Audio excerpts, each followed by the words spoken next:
अस्सलाम वालेकुम। Anees astro world पर आपको खुशामदीद कहता हूँ। आज हमारा टॉपिक एस्ट्रोलॉजी क्या है। आज मैं एस्ट्रोलॉजी के ऊपर बात करना चाह रहा हूँ। एस्ट्रोलॉजी के बारे में काफ़ी क्वेश्चंस हैं, काफ़ी सवालात आते हैं, पूछा जाता है। हर आदमी अपनी सोच के मुताबिक इसके बारे में सवाल करता है। एस्ट्रोलॉजी जिसे इल्म नजूम कहा जाता है या जिसे ज्योतिष बोला जाता है, और वेस्टर्न एस्ट्रोलॉजी में इसको एस्ट्रोलॉजी बोला जाता है। ये है क्या? एस्ट्रोलॉजी बेसिकली एक कैलकुलेशन का इल्म है जो कि आसमानी कौंसल पर मौजूद स्टार्स और उनकी पोजीशन और उनकी जो रफ्तार है, स्पीड है, उसका ज़्यादा होना, कम होना, उलट चाल होना, जिसे वक्री कहा जाता है, ये तमाम चीज़ों को सामने रखकर टाइम के बारे में, बल्कि ये कह लें आपके टाइम को फोकस करने के लिए या उसको टाइम की या वक्त की अवेयरनेस लेने के लिए एक हल निकाला जाता है, जिसे प्रेडिक्शंस कहते हैं या जिसे पेशन गोई कहते हैं। बेसिकली एस्ट्रोलॉजी जो है वो अवेयरनेस ऑफ टाइम है कि ये जो वक्त है, जैसे कि आज जो ये वक्त है, ये मेरे लिए कैसा रहेगा, ये आपके लिए कैसा रहेगा।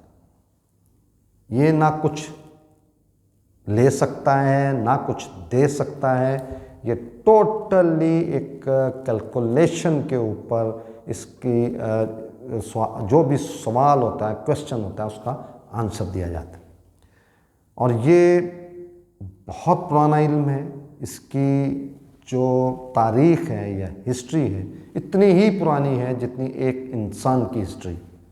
जितने भी उलूम आप उठा के देखें तो सबसे पुराना इल्म आपको जो है वो ज्योतिष के बारे में मिलेगा, एस्ट्रोलॉजी के बारे में मिलेगा।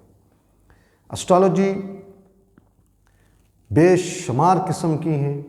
हर कंट्री, हर मुल्क, हर जो अपना स्टेट है या कंट्री है, उसका कोई जो पुरानी ख़ास तौर पर जो थी अपना कबीले थे, या आप ये कह लें कि जो फैमिलीज़ थी, या जो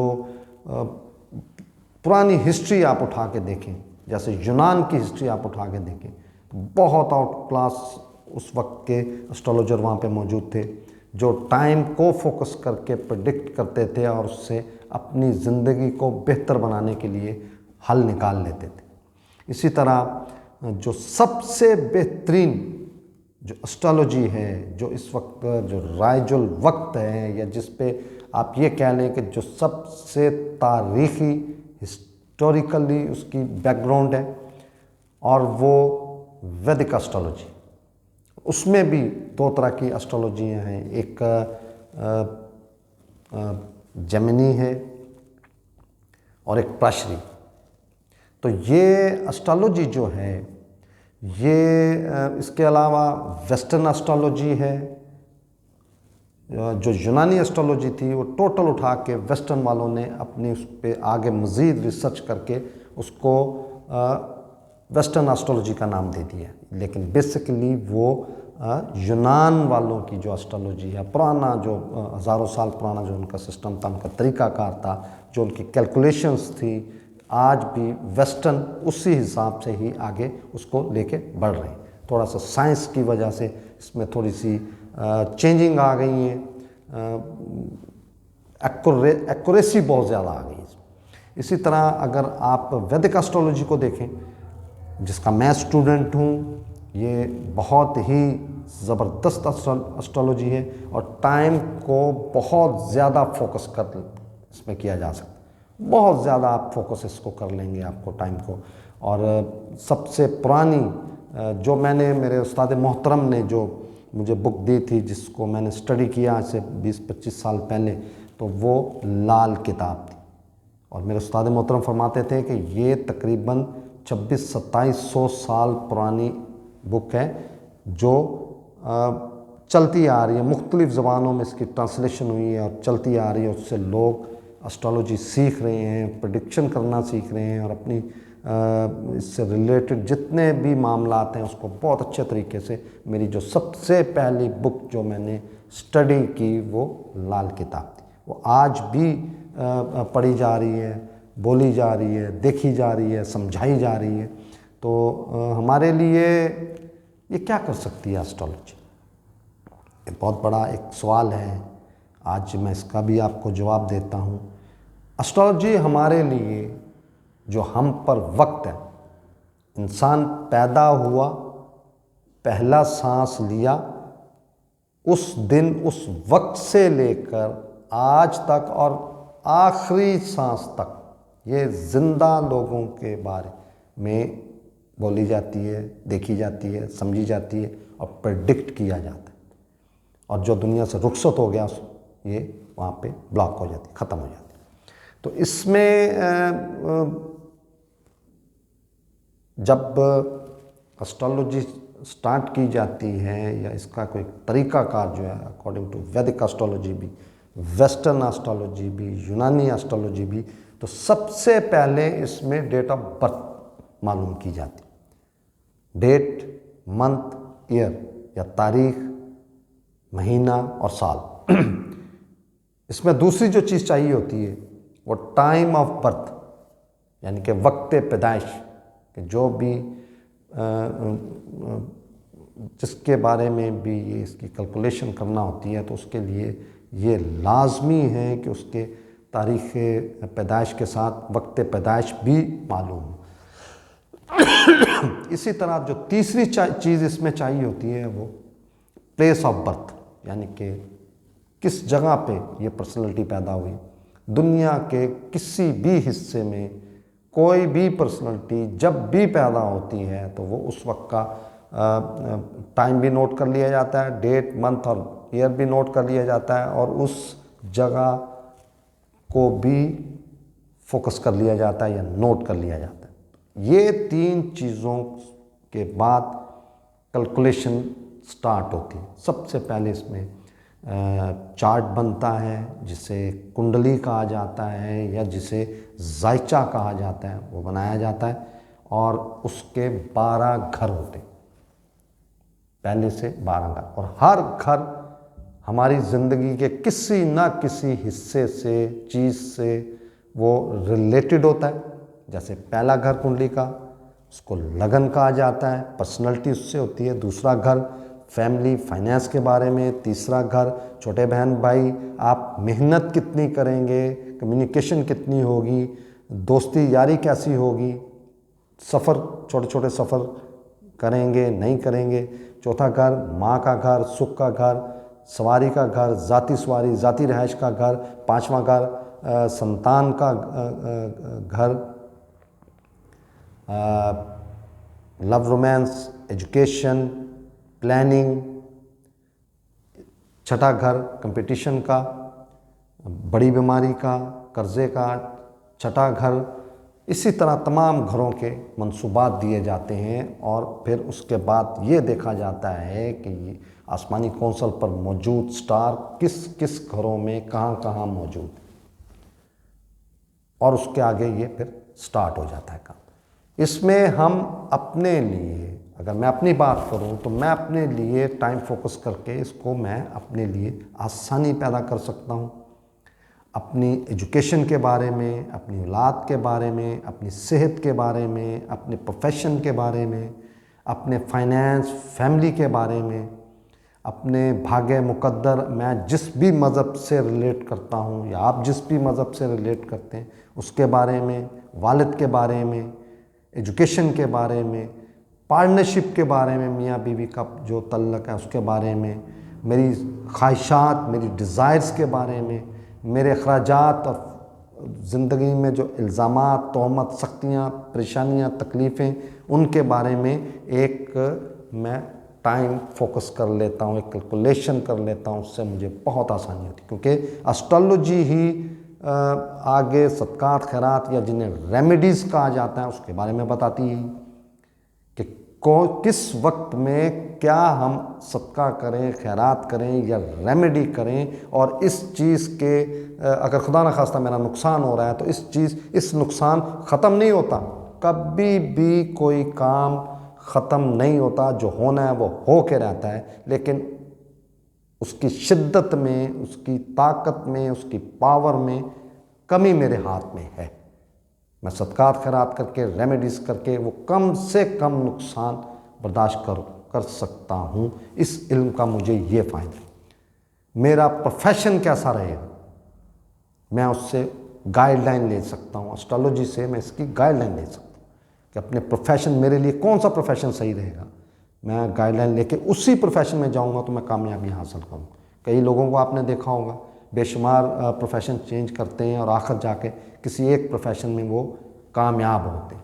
यही चीज़ हमें एस्ट्रोलॉजी पहले दिन से ही बता देती कि अगर मैं इस प्रोफेशन में जाऊंगा या आप इस प्रोफेशन में जाएंगे तो कामयाबी के चांसेस ज़्यादा हैं। इसी तरह मेरी हेल्थ के मामलात हैं, तो हेल्थ को भी मैं अपने चार्ट में, अपनी कुंडली में, अपने जायचा में अकॉर्डिंग टू स्टार पोजीशन देख के टाइम फोकस कर सकता हूँ। किस चीज़ से क्या रेमेडी करके, सदका करके, खैरात करके, रेमेडी करके, अपने मज़हब को साथ हासिल करके मैं क्या इसमें बेहतरी ला सकता हूँ। मेरे लिए बहुत आसान हो जाएगी। ये जैसे मैंने जम पहना हुआ है, रतन पहना हुआ है, ये सबसे बेहतरीन रेमेडी ये होती है कि इसको, ये एस्ट्रोलॉजी हमें बताती है कि किस वक्त कौन सा आपने स्टोन, पत्थर, नगीना, रतन या जिम आपने पहनना है। जिम कौन से हाथ की कौन सी उंगली में पहनना है, ये एस्ट्रोलॉजी हमें बताती है, बहुत क्लोजली जाती है। और ख़ास तौर पे मैं जो हासिल किया, मैंने जो स्टूडेंट हूँ, मैं प्राश्री वैदिक एस्ट्रोलॉजी का हूँ और जेमिनी का हूँ, मैं जेमिनी का। और इसमें बहुत ज़्यादा इसमें हेल्प की गई है। हमारे हेल्पिंग चार्ट्स हैं, लगन के, मेन कुंडली के, D1 के आगे हेल्पिंग चार्ट्स हैं। मिसाल के तौर पे मैं अपना सुख देखना चाहता हूँ तो प्राशी जी ने उसका चार्ट दिया हुआ है, D4 चतुर्थाश्मा। अगर मैं अपनी शादी के बारे में, अपने मुकद्दर के भाग्य के बारे में, अपने दूसरे मामलात में कामयाब होने के लिए अगर मैं देखना चाहता हूँ तो उसका भी आगे चार्ट, हेल्पिंग चार्ट, डिविजनल 9 या जिसे नवामशा कहते हैं, वो मौजूद है। उसके फार्मूले हैं अकॉर्डिंग टू वैदिक एस्ट्रोलॉजी प्राशी जी के। वो बहुत ईजीली मुझे मेरे औलाद के मामलात, संतान के मामलात, दाम्पत्य सुख के या शादी के मामलात, मेरे प्रोफेशन के मामलात, दशांशा अगर मैं बनाता हूँ D10 तो मैं अपने प्रोफेशन के बारे में, अपने कर्म के बारे में हेल्प ले सकता हूँ। तकरीबन 80 to 90%, 70%, 60%, 50% भी मेरी हेल्प हो जाती है तो मैं कामयाब हो जाता हूँ अपनी लाइफ में। एस्ट्रोलॉजी से मुझे ये फ़ायदा है। ये बुक की शेप में मौजूद है और कई मुझे सवाल आते हैं जी कि ये पर्सनैलिटी टू पर्सनैलिटी, या जिसे उर्दू में हम कहते हैं सीना बा सीना चल रहा है कि मैं हूँ, आगे मेरा शागिर्द है, आगे उसका शागिर्द है, मैं हूँ, मेरे उस्ताद हैं, उनके आगे उस्ताद हैं, कोई इस तरह चलता है। नहीं, ऐसा नहीं है। एस्ट्रोलॉजी दुनिया की बेहतरीन लाइब्रेरीज़ में आपको इनकी बुक्स मिल जाएंगी। ये बिल्कुल भी हट के इल्म नहीं है। जो भी सीखना चाहे, समझना चाहे, इसको अपना प्रैक्टिस करना चाहे या इसकी हेल्प लेना चाहे, आपको हर तरह की बुक लाइब्रेरी में मौजूद मिलेगी। दुनिया की बेहतरीन यूनिवर्सिटीज़ में अब तो PhD भी होने लगी इस पर। अब एस्ट्रोनॉमी ऑलरेडी मौजूद है, चाइना में मौजूद है, इंडिया में मौजूद है, अमेरिका में मौजूद है, रशिया में मौजूद है, फ्रांस में मौजूद है, जर्मनी में मौजूद है। एस्ट्रोनॉमी तो तकरीबन हर मुल्क में तकरीबन एस्ट्रोनॉमी मौजूद।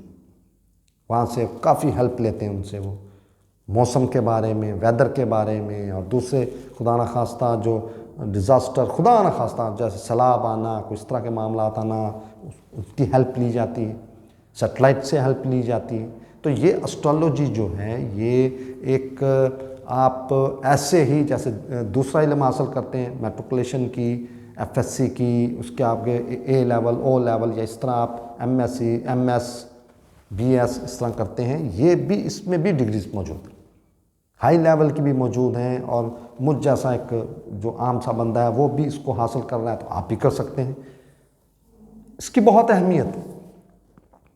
अगर आप इससे हेल्प लेना शुरू कर दें तो इसमें बहुत चीज़ें क्लियर हो जाती हैं। शादी करने के मामलात हैं, आप इससे हेल्प ले सकते हैं।